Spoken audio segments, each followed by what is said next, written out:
आप भी किसी कंपनी के ओनर बनना चाहते हैं ना? आप चाहते हैं कि किसी कंपनी में मेरा भी हिस्सा हो? आप क्या ये भी चाहते हैं कि फ्यूचर में आप अपनी कंपनी बना पाओ? अगर आपके भी कुछ ऐसे सपने हैं तो इस वीडियो को पूरा देख लेना। Shares and dividend class 10th ICSE board का चैप्टर है। डेफिनेटली इस चैप्टर से एग्जाम में क्वेश्चन आना ही आना है। 3 to 5 मार्क्स के क्वेश्चन आएंगे। आप इस वीडियो को पूरा देख लो और कमेंट सेक्शन में जरूर बताना आपको वीडियो कैसी लगी। इस चैप्टर को आज बिल्कुल कॉन्सेप्चुअली आपको मैं क्लियर करने वाला हूँ। कल को आप चाहो तो अपनी कंपनी खड़ी कर सकते हो और किसी भी कंपनी के मालिक भी बन सकते हो। किसी भी कंपनी में आप अपनी ओनरशिप ले सकते हो। ठीक है जी, आओ आपको सिखाता हूँ कैसे ले सकते हैं। सबसे पहले हम सीख रहे हैं शेयर्स होते क्या है। शेयर्स, क्या लगता है आपको शेयर्स क्या होते हैं? Any guess? बड़ी सिंपल सी बात है। क्या आपने कभी पिज्जा मंगाया है?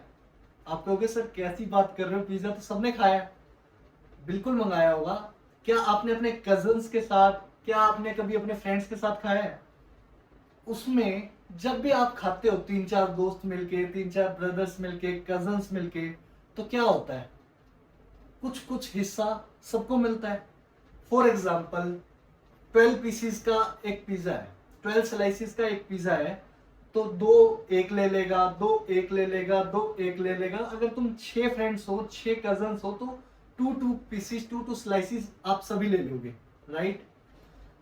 तो उस चीज को आप क्या कहोगे कि भाई दो, इस पिज्जा में 2 स्लाइसिस का शेयर मेरा है, 2 स्लाइसिस का शेयर तेरा है, 2 स्लाइसिस का शेयर आपका है। तो आप ऐसे डिवाइड करोगे बेसिकली हिस्सा, कि कितना हिस्सा आपका उस पिज्जा में था, उसको हम बोलेंगे शेयर।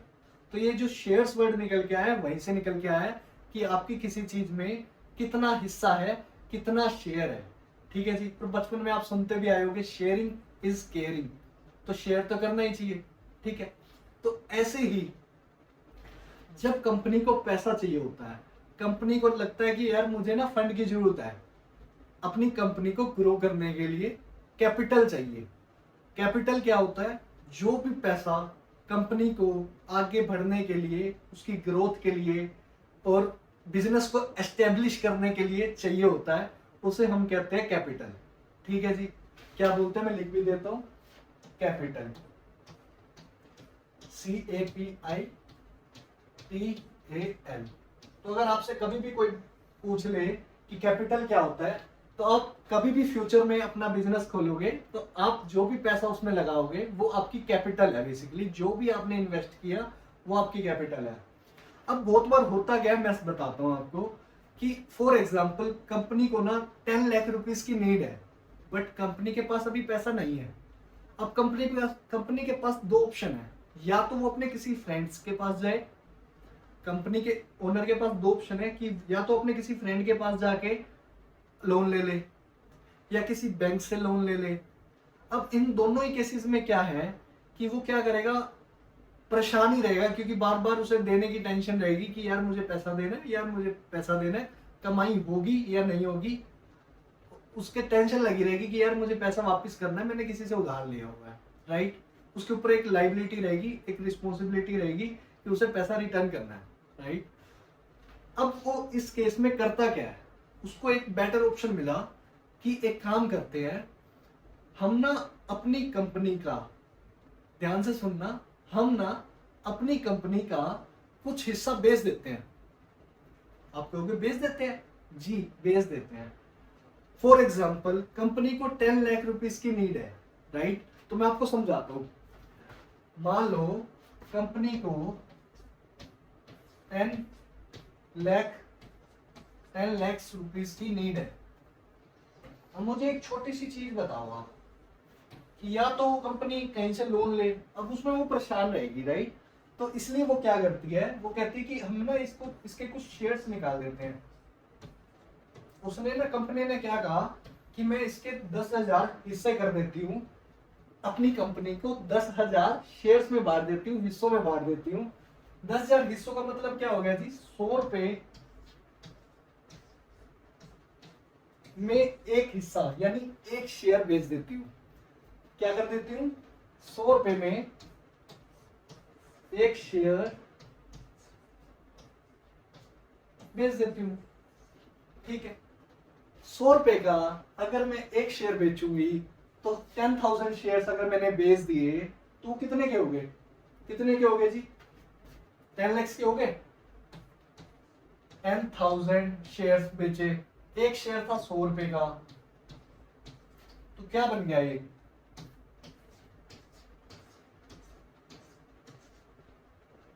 क्या बन गया ये, 10 लाख रुपीस बन गया, बन गया जी।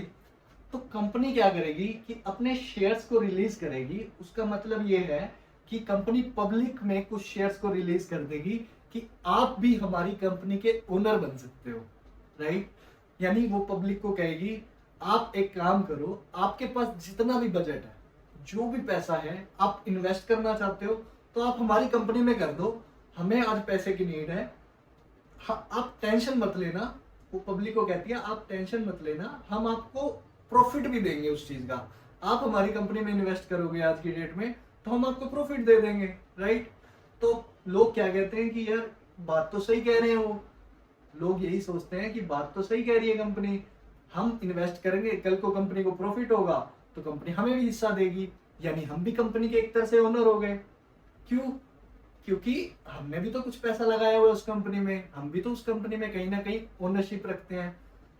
जो पैसा किसी बंदे ने लगाया, जितने शेयर खरीदे या कुछ शेयर खरीदे कंपनी के, तो उस केस में हम उस पर्सन को क्या बोलेंगे, शेयर होल्डर।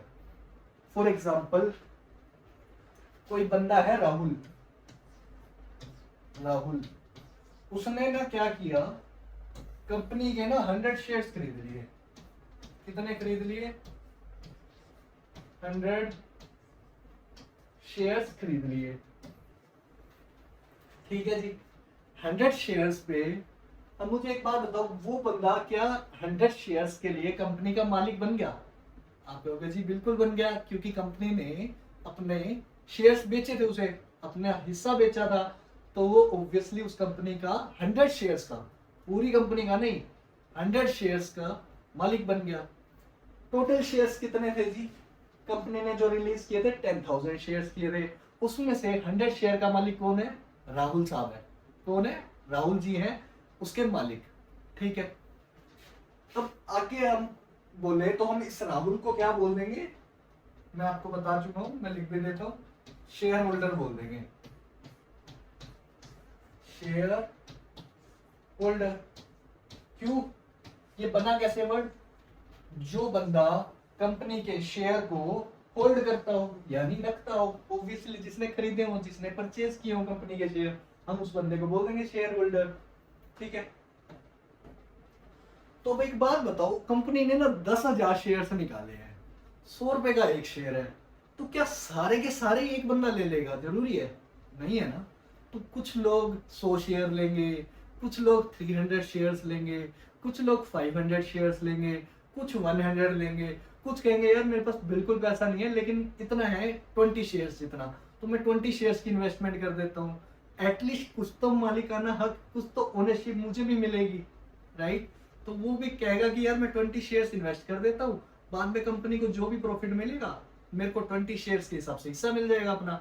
फॉर एग्जाम्पल आज आप और आपका जो भी कोई खास फ्रेंड हो, आप उसको सोच लो अपने माइंड में, जो भी नाम है उसका, कमेंट सेक्शन में जरूर बताना मुझे। आप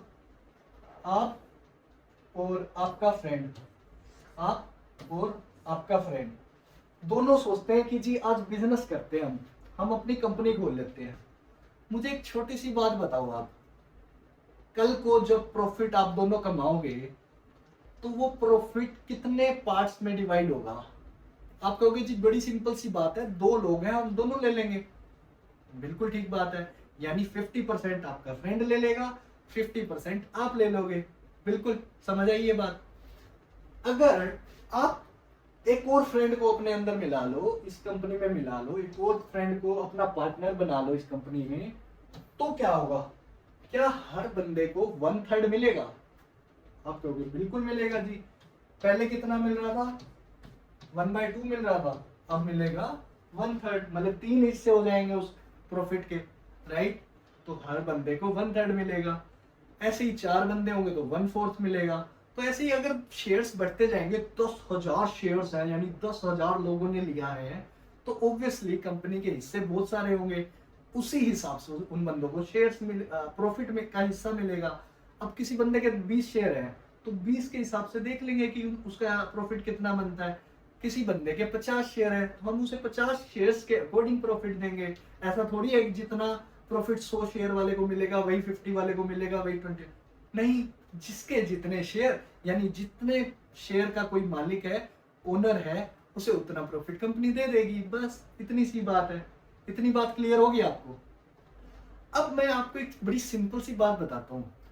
कंपनी जो भी प्रॉफिट देती है शेयर्स पे, ठीक है, कंपनी जो भी प्रॉफिट देती है शेयर पे, हम उसको प्रॉफिट ना बोल के यहाँ पे कंपनी की लैंग्वेज में डिविडेंड बोल देते हैं। ठीक है जी, मैं लिख भी देता हूं। क्या बोल देते हैं हम उसे? डिविडेंड।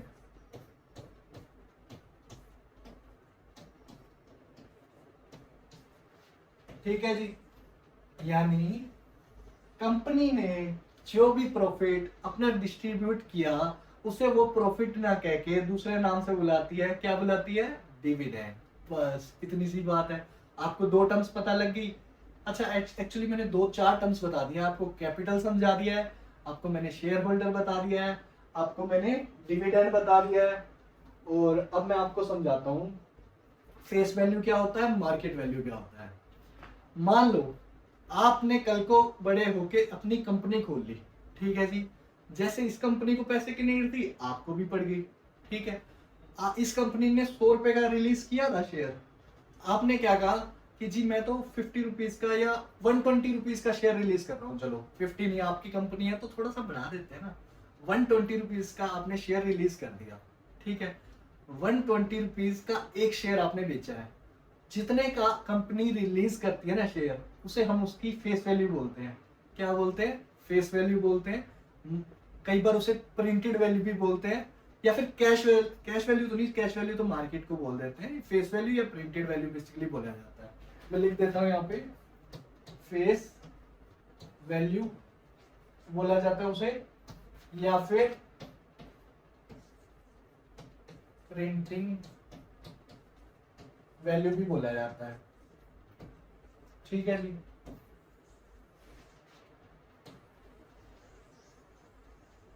क्लियर है इतनी सी बात? एक और टर्म भी आपको पता लग गई। क्या पता लगी? फेस वैल्यू क्या होता है, प्रिंटिंग वैल्यू क्या होता है। अच्छा जी, अब जब कंपनी ने अपने शेयर्स बेच दिए, कंपनी का काम हो गया खत्म, उसको तो पैसा मिल गया जी। जब लोगों ने उसके शेयर खरीद लिए, तो क्या कंपनी के पास पैसा आया या नहीं आया? आप कहोगे जी बिल्कुल आ गया। आ गया तो कंपनी का काम तो हो गया जी, ठीक है। अब मुझे एक छोटी सी बात बताओ, जब उसने शेयर्स बेच दिए, उसके बाद क्या होता है? शेयर मार्केट होती है, एक ऑनलाइन मार्केट है, जिसमें आप उन्हीं शेयर्स की सेल परचेज करते हो, ठीक है। जैसे कि हम गाड़ी लेते हैं तो हम बाद में गाड़ी बेचते हैं, होता है ऐसा। हम कोई व्हीकल लेते हैं, किसी भी तरह की लैंड ली है तो हम उसे बेचते हैं ना। ऐसे ही शेयर्स मार्केट में नाम से पता लग रहा है शेयर मार्केट है, यानी वहां पे शेयर की सेल परचेज होती है, ठीक है। तो आपने वो शेयर जितने का भी लिया हो, ठीक है। फॉर एग्जाम्पल कोई राहुल है, राहुल जैसे हमने पढ़ा था, राहुल ने शेयर खरीदा था, उसने बाद में जाके इसी शेयर को बेच दिया मार्केट में। अब कहोगे सर उसके लिए ढूंढना पड़ेगा मुझे बंदा। नहीं जी, आपको ढूंढने की जरूरत नहीं है। आप शेयर मार्केट के प्लेटफॉर्म पे जाओगे ऑनलाइन और आप उसे बेच दोगे बड़े आसानी से। आपको कहीं कॉल करने की जरूरत नहीं है, कहीं उससे मिलने जाने की जरूरत नहीं है, कहीं मतलब आपको उससे अलग से कांटेक्ट करने की नीड नहीं है। आप शेयर मार्केट में जाओगे जी और बेच दोगे और यूं बिक जाएगा। ठीक है जी, बड़ी सिंपल सी बात है, ठीक है।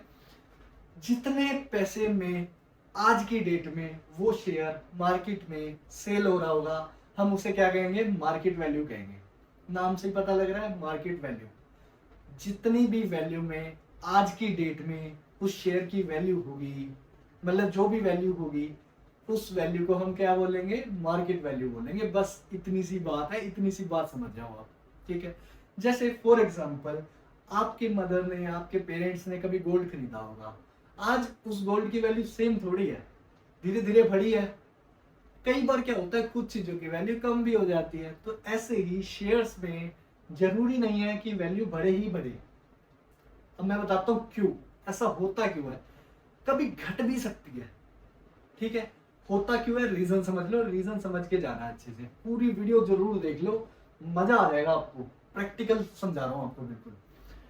अब कई बार क्या होगा, कंपनी के शेयर की वैल्यू बहुत ही डाउन आ जाएगी, और कई बार क्या होगा जी, बहुत ही अच्छी खासी अप चली जाएगी। ऐसी बहुत सारी कंपनीज हैं जिनकी वैल्यू बहुत अप जाती रही है, और ऐसी बहुत कंपनियां जो बेचारी डूब गई हैं, जिनकी वैल्यू डाउन आ गई है। अब मुझे एक छोटी सी बात बताओ, किसी भी चीज का रेट कब बढ़ता है? हालांकि फैक्टर्स बहुत सारे होते हैं, लेकिन उनमें से एक सबसे बड़ा फैक्टर है डिमांड। फॉर एग्जाम्पल, हमारे यहाँ पे किसी गाड़ी की डिमांड बहुत ज्यादा बढ़ रही हो,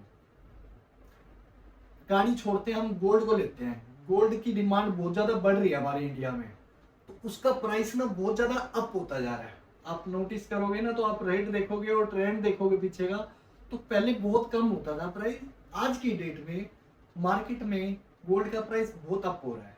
ठीक है, प्रॉपर्टी का प्राइस बहुत अप हो रहा है। बहुत सारी ऐसी लोकेशंस होती हैं जहां पे प्रॉपर्टी का रेट बहुत हाई होता जाता है, और बहुत सारी लोकेशन उसी शहर में ऐसी होती है जहां पे रेट बढ़ता ही नहीं है, स्टेगनेंट रह जाता है, और कुछ कुछ में तो ऐसा भी होता है कि कम हो जाता है। अब ऐसा क्यों होता है? अगर किसी लोकेशन की डिमांड ज्यादा होगी तो प्राइस क्या होगा, ज्यादा ही होगा। क्यों? क्योंकि उसकी डिमांड ज्यादा है, लोग ज्यादा चाह रहे हैं उसको, तो ज्यादा चाहेंगे तो ऑब्वियसली क्या होगा, वो प्रॉपर्टी का मालिक जो है वो ये चाहेगा, भाई मेरी प्रॉपर्टी के रेट बहुत अच्छे मिल सकते हैं। क्यों? क्योंकि सारे तो चाहते हैं उसको लेना, यही चाहेगा वो। सेम चीज शेयर्स में है। अगर किसी कंपनी के शेयर की डिमांड बहुत ज्यादा है तो क्या होगा, रेट बढ़ जाएगा उसके शेयर का। अगर रेट बढ़ गया तो हम उस सिचुएशन को क्या बोलेंगे, एट प्रीमियम। ठीक है जी, या अबव पार, मैं लिख देता हूं, एट प्रीमियम, या फिर किसी को बोला जाता है जी अबव पार। ठीक है,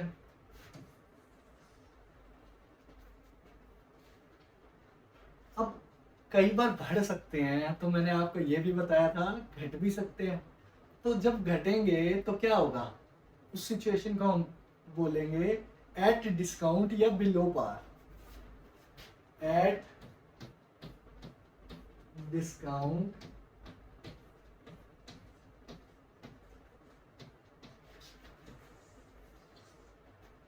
या फिर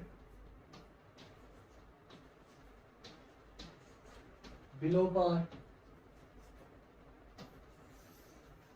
ठीक है जी, बट क्या ऐसी सिचुएशन नहीं हो सकती? मैंने आपको कहा था कि किसी किसी प्रॉपर्टी के रेट स्टेगनेंट भी हो जाते हैं, एक जगह रुक भी जाते हैं। तो ऐसे ही क्या शेयर का रेट नहीं रुक सकता? अगर किसी कंपनी ने, जैसे आपकी कंपनी ने 120 रुपए का शेयर रिलीज किया था, क्या ऐसा नहीं हो सकता कि वो शेयर की वैल्यू आज की डेट में भी 120 रुपीज हो? आप कहोगे सर लॉस कर पाओगे, अरे नहीं नहीं नहीं, मान लो एक बार, तुम मान लो कि सेम रेट है 120 रुपीज, तो उस केस में आप उस सिचुएशन को क्या बोलोगे, एट पार। ठीक है, क्या बोलोगे जी, एट पार। मतलब कि जिस वैल्यू पे रिलीज किया था वही वैल्यू आज की डेट में उसकी है, मार्केट वैल्यू है। यानी इसमें मैं यूं कह सकता हूं कि जो फेस वैल्यू थी,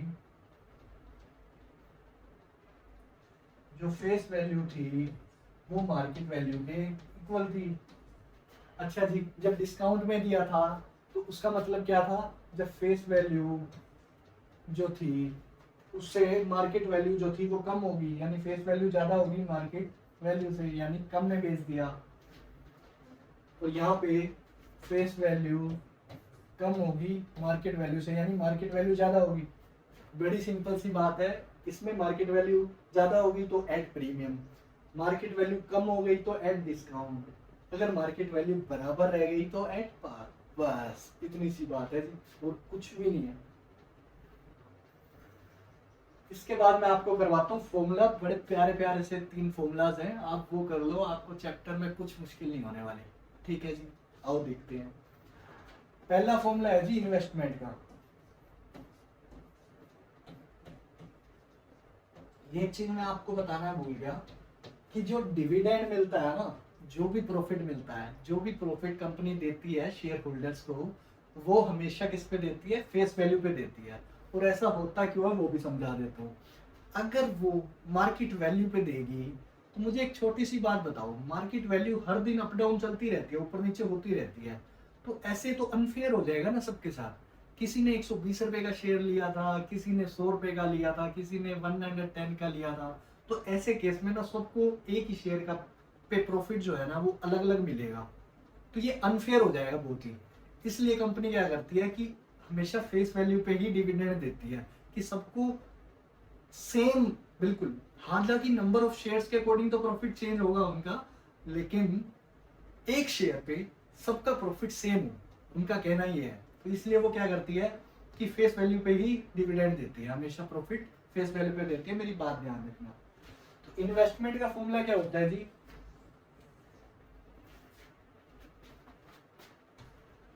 नंबर ऑफ शेयर्स bought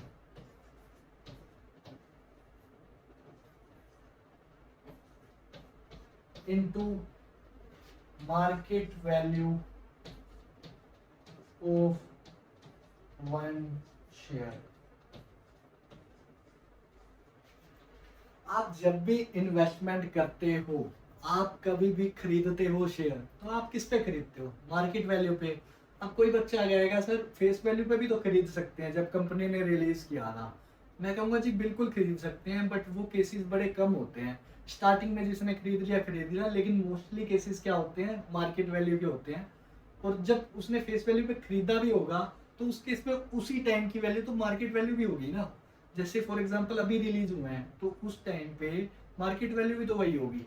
तो इसलिए फॉर्मूला जो बना वो मार्केट वैल्यू के अकॉर्डिंग बना, कि जितने भी शेयर आपने खरीदे into market value of one share, मतलब एक शेयर की क्या मार्केट वैल्यू थी उस डेट पे। ठीक है, फॉर एग्जांपल मैं बोलता हूँ कि 100 शेयर खरीदे जी। कोई बंदा था कहता जी मैं तो 100 शेयर खरीद रहा हूँ, 100 शेयर पे एक मार्केट वैल्यू का शेयर की, एक शेयर की मार्केट वैल्यू थी 10 रुपए, तो उसने कितने के शेयर खरीद लिए? 1000 रुपए की इन्वेस्टमेंट कर दी उसने, 1000 रुपीज की इन्वेस्टमेंट कर दी। तो ऑब्वियस सी बात है, तो इन्वेस्टमेंट का फॉर्मूला रटने की जरूरत ही नहीं है, बड़ी कॉमन सेंस वाली बात है कि कितने शेयर खरीदे। जैसे कि बचपन में पढ़ते आए थे यार, एक चॉकलेट अगर 10 रुपए की है और 100 चॉकलेट खरीदी है तो कितने की होगी? 100 × 10 होगी। वही चीज वहां पे वो इन्वेस्टमेंट नहीं बोले जाता, इन्वेस्टमेंट नहीं बोला जाता था, ये बोला जाता था कि कितना पैसा कितना एक्सपेंस कर दिया। यहाँ पे उस चीज को इन्वेस्टमेंट बोल दिया, बड़ी सिंपल सी बात है। इसके बाद इसी का एक और फॉर्मूला होता है कि मान लो आपने तो खरीदा, किसी ने तो बेचा होगा ना, तो उसके अकॉर्डिंग उसके परसेप्शन से उसी चीज को क्या बोला जाएगा? Sale proceeds. क्या बोला जाएगा? सेल्स प्रोसीड बोला जाएगा, कि उसने कितने का बेचा। सेम ही फॉर्मूला होगा, number of shares board into market value of share one share, बस नाम चेंज हो जाएगा। जब हम सेल्स पर्सन यानी जिसने शेयर बेचे हैं उसके पर्सपेक्टिव से बोलेंगे तो इसी इन्वेस्टमेंट को सेल्स प्रोसीड बोलेंगे, और जब हम ऐसे बंदे के पर्सपेक्टिव से देखेंगे कि जिसने खरीदा है शेयर, जिसने इन्वेस्टमेंट की है, तो उस केस में हम उस वर्ड को इन्वेस्टमेंट बोल देंगे। बड़ी कॉमन सेंस वाली बात है, बताओ मुश्किल लगी? नहीं लगेगी ना। सेकंड फॉर्मूला देखते हैं। ये हो गया जी फर्स्ट फॉर्मूला, ये एक ही है। दूसरा है आपका एनुअल इनकम। एनुअल इनकम, मैंने आपको एक चीज बताई थी कि प्रॉफिट या डिविडेंड जो है, डिविडेंड किस पे दिया जाता है? बताई थी आपको, जल्दी बताओ, कमेंट सेक्शन में बताओ।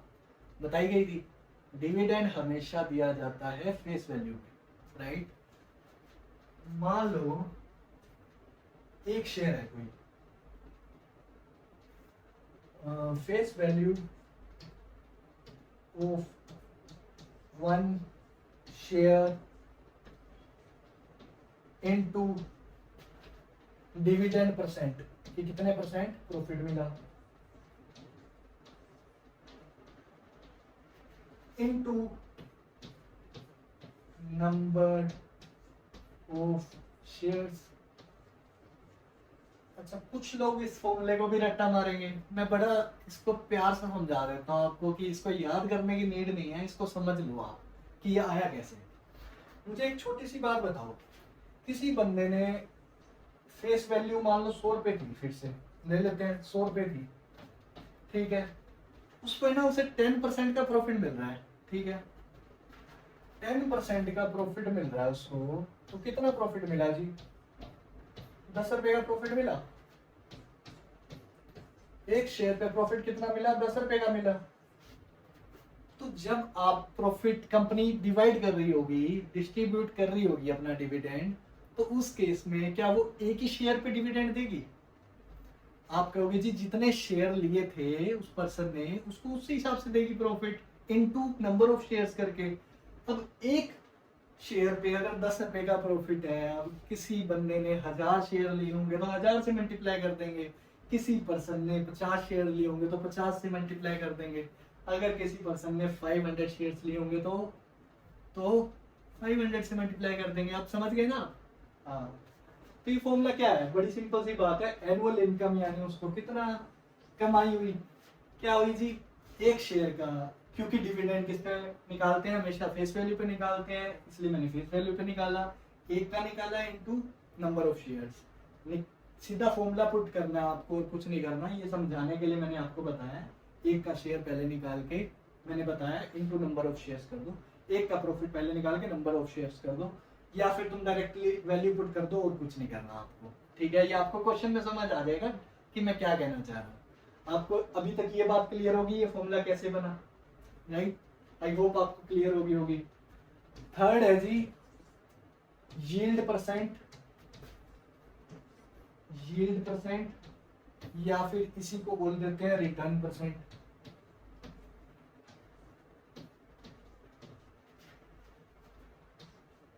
आपने ना पूरे साल, पूरे 9th में एक फॉर्मूला पढ़ा था प्रॉफिट परसेंट, क्या था जी वो, प्रॉफिट अपॉन में सीपी इंटू 100 था। उससे पहले एक और फॉर्मूला भी पढ़ा था, आपको याद नहीं होगा, परसेंटेज चेंज का। परसेंटेज चेंज में क्या था, चेंज अपॉन में इनिशियल वैल्यू इंटू 100, राइट? उसी से वो प्रॉफिट वाला फॉर्मूला बना था, प्रॉफिट परसेंट वाला, प्रॉफिट अपॉन सीपी इंटू 100, क्योंकि प्रॉफिट भी एक तरह का चेंज है और सीपी जिस पे चेंज आया है। ये बात आपको क्लियर नहीं हुई होगी मेरी बात से, लेकिन मैं आपको समझाने की कोशिश करता हूँ। जो प्रॉफिट का फॉर्मूला था वैसे ही इसका फॉर्मूला है। डिविडेंड, यहाँ पे प्रॉफिट को डिविडेंड बोला जाता है, डिविडेंड, वहां पे प्रॉफिट परसेंट का था प्रॉफिट अपॉन सीपी इंटू 100, यहाँ पे है डिविडेंड अपॉन इन्वेस्टमेंट इंटू 100। क्या कुछ बात अलग है? एक से ऐसी बात है, बिल्कुल आप रिलेट कर सकते हो बड़े आसानी से।